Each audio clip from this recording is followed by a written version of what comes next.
Senin besok, berkas perkara Verdi Sambo akan dilimpahkan ke Pengadilan Negeri Jakarta Selatan, termasuk di dalamnya adalah surat dakwaan. Lalu bagaimana surat dakwaan ini disusun untuk membuktikan dugaan pembunuhan berencana dan bagaimana juga kesiapan pengacara Eliezer untuk membuktikannya. Kami bahas bersama dengan mantan Hakim Agung Gayus Lumbun dan pengacara Eliezer Roni Talapesi. Selamat petang Bapak-Bapak.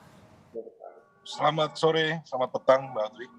Saya ke Pak Gayus terlebih dahulu. Pak Gayus, besok kan akan dilimpahkan berkas perkara Verdi Sambo CS ke pengadilan. Sebelum dilimpahkan, apa yang betul-betul harus diperhatikan jaksa dalam menyusun dakwaan, membuktikan kasus pembunuhan berencana? Ya karena dakwaan primernya adalah 340, artinya ini sebuah perkara yang sangat pelik ya, yang dibuktikan adanya perencanaan pembunuhan dengan ancaman hukuman mati seumur hidup atau 20 tahun. Artinya bahwa hakim itu harus benar-benar bisa membaca pikiran ya, yang material, bagaimana pikiran seseorang itu betul-betul merencanakan. Ini esensi keadilan yang tertinggi. Tidak hanya bukti-bukti yang menunjukkan itu, tetapi juga bagaimana orang bisa membaca pikiran orang tentang dia telah berencana untuk melakukan tindak kejahatan yang maksimal dengan berdarah dingin. Kalau disebut sebagai 340 itu berdarah dingin, dengan tenang, dengan tidak ragu-ragu. Itu esensi dari berencana itu menurut para ahli. Baik. Artinya dia melakukan itu dengan santai, dengan tadi saya katakan itu seperti berdarah dingin dalam melakukan. Itu yang sesungguhnya diartikan dengan berencana karena ada di pikiran orang. Kepala itu jadi tembak, tetapi pikiran tidak pernah mati. Nah ini yang harus digunakan secara maksimal agar hakim yakin bahwa menjatuhkan pidana mati itu memang tepat, gitu. Oke. Baik, kalau menurut jaksa kan besok ini akan dilimpahkan ke Pengadilan Jakarta Selatan. Kalau begitu, apakah yang dilihat dari Pak Gayus sendiri ini besok benar-benar akan terjadi pelimpahannya dan artinya sudah siap nih dakwaannya? Ya tentu sudah harus siap. Untuk tadi saya katakan peliknya untuk memastikan pembunuhan ini telah direncanakan oleh terdakwa.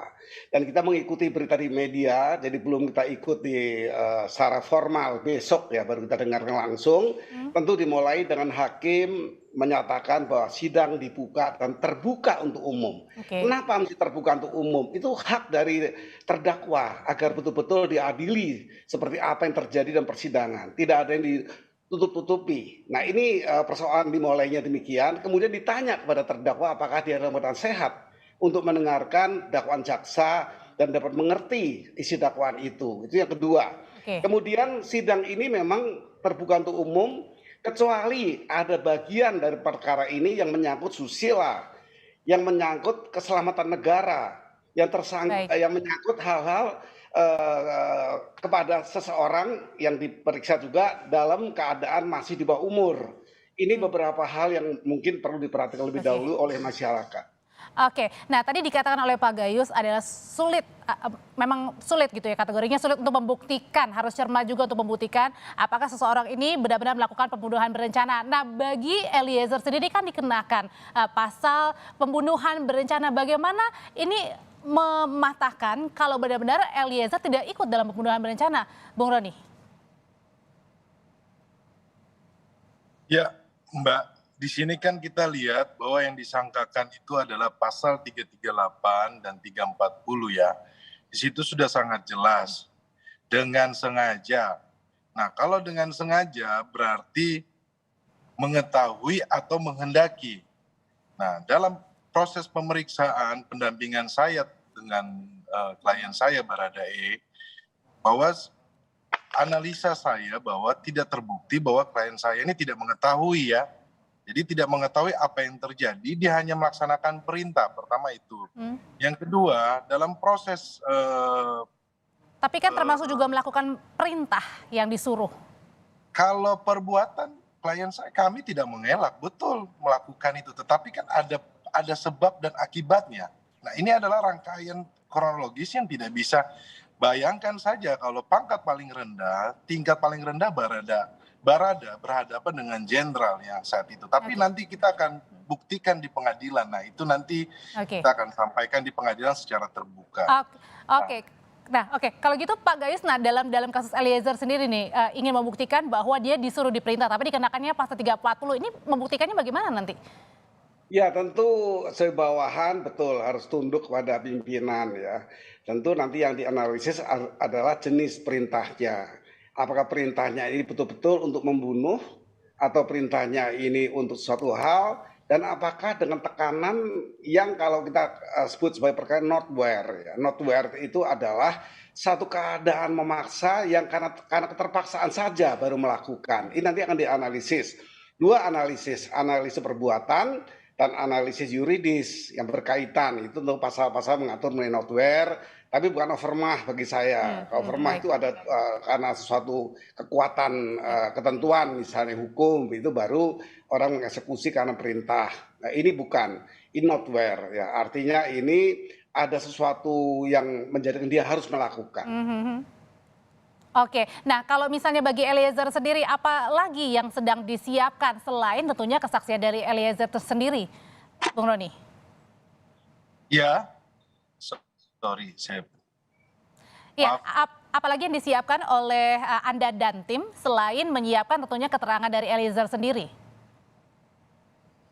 Ya pastinya dalam pembelaan ini kita akan maksimal ya. Kita melihat bahwa Baradae ini sepanjang proses penyidikan ini kooperatif.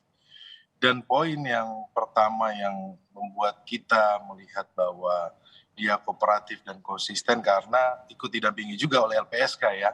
Dan sebagai status sebagai GC sudah diatur oleh Undang-Undang Perlindungan Saksi dan Korban nomor 31 tahun 2014 bahwa saksi kunci atau saksi mahkota yang membuka terang perkara ini mendapatkan keadilan juga begitu. Jadi pertimbangan untuk jaksa dan hakim. Nah, kami juga akan mendorong kepada LPSK untuk membuatkan surat rekomendasi kepada jaksa dan hakim mengenai status GC klien kami.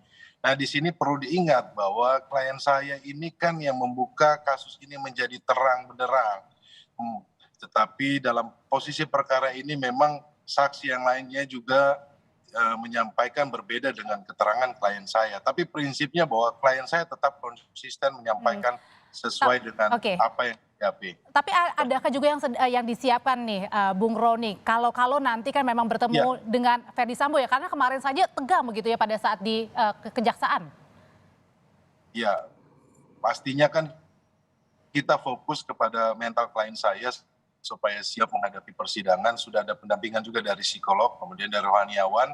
Nah, mengenai apa yang disiapkan oleh tim penasihat hukum, pastinya ada beberapa strategi yang buat saya, yang saya akan sampaikan nantinya di pengadilan. Kalau terlalu dini kalau saya sampaikan sekarang, tetapi sedikit saja saya sampaikan bahwa kita siapkan ahli yang secara profesional dan kemudian akademisi yang terpanggil secara kemanusiaan untuk membantu Baradae. Ada beberapa ahli yang akan membantu kita di persidangan. Oke, jadi ada ahli dan akademisi yang nanti sudah disiapkan ya dari Eliezer ya? Betul, Mbak.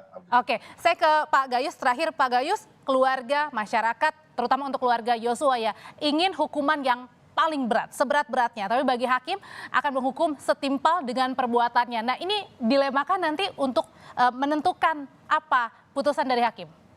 Ya, hakim harus memberikan satu putusan seadil-adilnya ya. Artinya hakim itu mempertimbangkan berbagai aspek ya.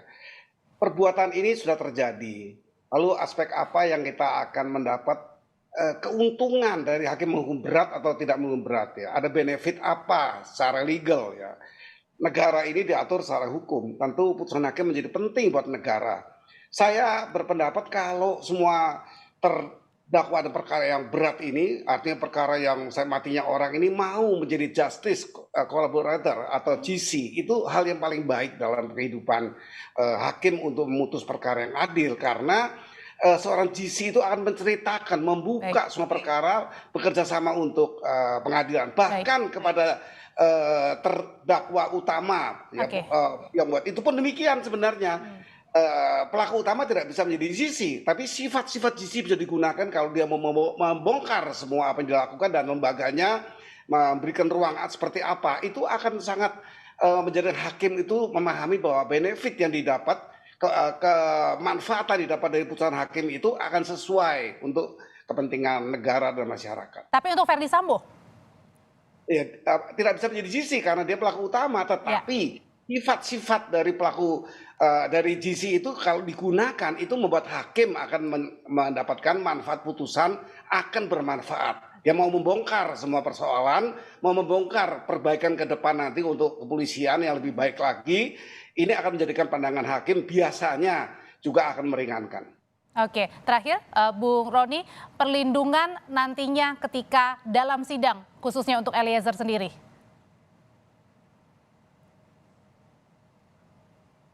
Bung Roni?